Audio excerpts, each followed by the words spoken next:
राज्यात नरेंद्र मोदी, अमित शाह, देवेंद्र फडणवीस अशा दिग्गज नेत्यांनी महायुतीचा प्रचार केला, परंतु त्यांना पाहिजे तसा फायदा राज्यात मिळालेला नाही। आता विधानसभा निवडणुकीत 288 जागांपैकी बहुमतासाठी 144 जागांची गरज आहे। तर लोकसभेच्या निकालावरून राज्यात महाविकास आघाडी 158 जागा मिळवून पुढे आहे। महायुतीकडे फक्त 127 जागा आहेत। लोकसभेच्या निकालावरून राज्यात महाविकास आघाडी 158 जागा मिळवून सरकार स्थापन करू शकते। त्यामुळे राज्यात सध्या मोठ्या राजकीय हालचाली सुरू झाल्या आहेत। तर दुसरीकडे महायुतीच्या नेत्यांमध्ये चांगलीच धाकधूक वाढली आहे।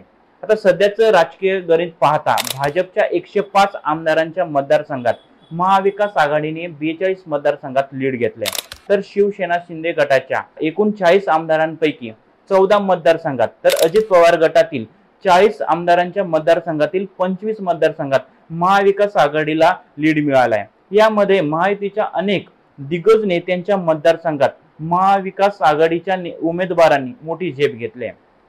आता यामध्ये तानाजी सावंत, उदय सामंत, यामिनी जाधव, छगन भुजबळ, सुधीर मुनगंटीवार, दिलीप वळसे पाटील, संजय मामा, त्याच्यानंतर संतोष बांगर, दत्ता भरणे, किरण लहामटे, मंगेश कुडाळकर अशा अनेक नेत्यांच्या मतदारसंघात महाविकास आघाडीला मोठे लीड मिळाले।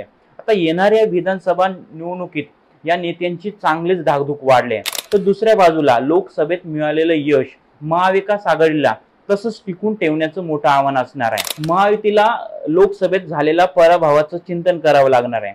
तर लोकसभेत मिळालेलं यश पाहता विधानसभेत देखील महाविकास आघाडी एकत्रित लढण्याची शक्यता आहे।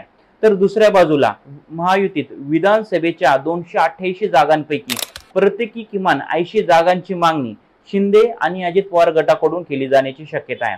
म्हणजे याचंच उदाहरण पाहायचं झाल्यास छगन भुजबळांनी 80 ते 90 जागांची मागणी या आधीच महायुतीकडे केली आहे। त्यामुळे त्यांना किमान प्रत्येकी 70 जागा तरी दिल्या जाऊ शकतात। त्यामुळे भाजपच्या वाटेला फक्त 148 जागा येतात, त्यात 100चा आकडा पार करणे देखील कठीण जाऊ शकते असा अंदाज वर्तवला जाऊ शकतोय।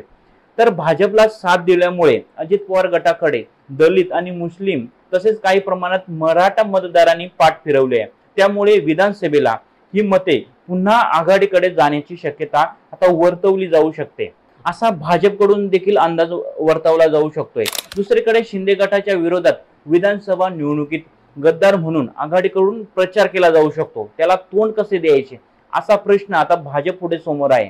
त्यामुळे राज्यात जर बहुरंगी लढती झाल्या तर विधानसभेचे चित्र का असेल, तसेच महायुती विरुद्ध महाविकास आघाडी अशी सरळ लढत झाली तर महाविकास आघाडीलाच याचा मोठा फायदा मिळण्याची शक्यता भाजपच्या नेत्यांना वाटू लागले आहे। त्यामुळे विधानसभेच्या निवडणुका स्वबळावर लढवण्याबाबत भाजपकडून चिंतन केल्याची माहिती आता समोर येत आहे। तुम्हाला या व्हिडिओबद्दल काय वाटतं ते कमेंट करून नक्की सांगा आणि अशाच व्हिडिओसाठी आमच्या पॉलिटिकल महाराष्ट्र पेजला लाईक करा, फॉलो करा, सबस्क्राईब करा।